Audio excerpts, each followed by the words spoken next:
Hello. It is dark out there.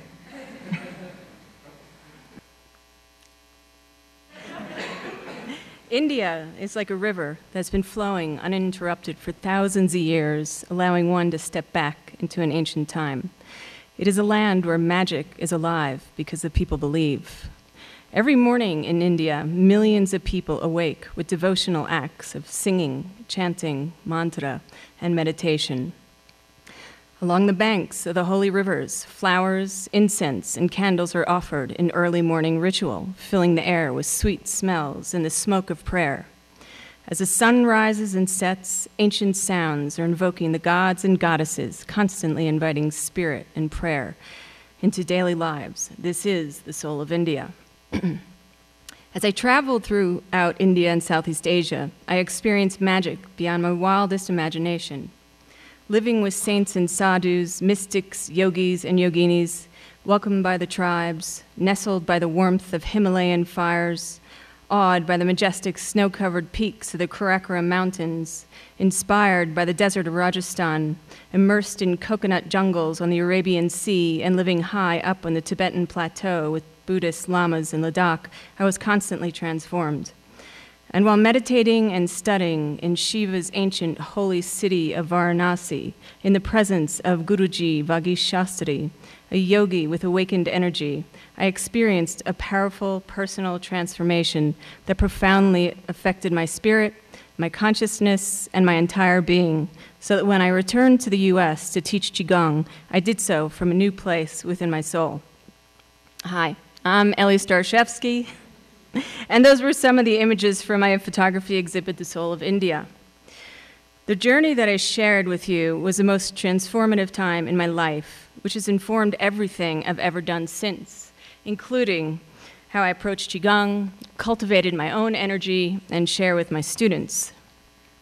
After my return from India, I immersed myself into Wudang Qigong and Tai Chi. This lineage originated upon Wudang Mountain in southern central China, famous for the internal martial arts and the ancient mystical healing arts. I'm a Wudang certified Qigong and Tai Chi instructor and a Qi healing practitioner, and I've been teaching private and group classes for the last 7 years here in Taos. My teacher, Master Chen, a 14th generation Wudang Zhang Sung Feng lineage holder and 25th generation Longmen Taoist priest, was chosen at the age of 6 to enter the temple. I've studied under him for the last 15 years. His master is Grandmaster Li. She left her body at 130 years of age, and her departure was said to be a magical, mystical dream. Her body remained warm for 24 hours. There were smells of roses and beautiful colors. So, what is Qigong? Qi is our vital energy. It's a life force which exists in all living things, and Gong means to make it work. In the practice of Qigong, we learn how to work with life energy for health, longevity, and what the Taoists refer to as immortality. Qigong is really an art of the mind, and in Qigong, we train the mind to lead Qi for energy cultivation and self-healing. Health is an abundance of energy which is clean and flowing. And like the acequias in Taos that we tend to in the springtime, we clean our energetic meridians to move Qi in a more harmonious and balanced flow. Qigong is a tool to go inside and meet our authentic self, energy, spirit, and master.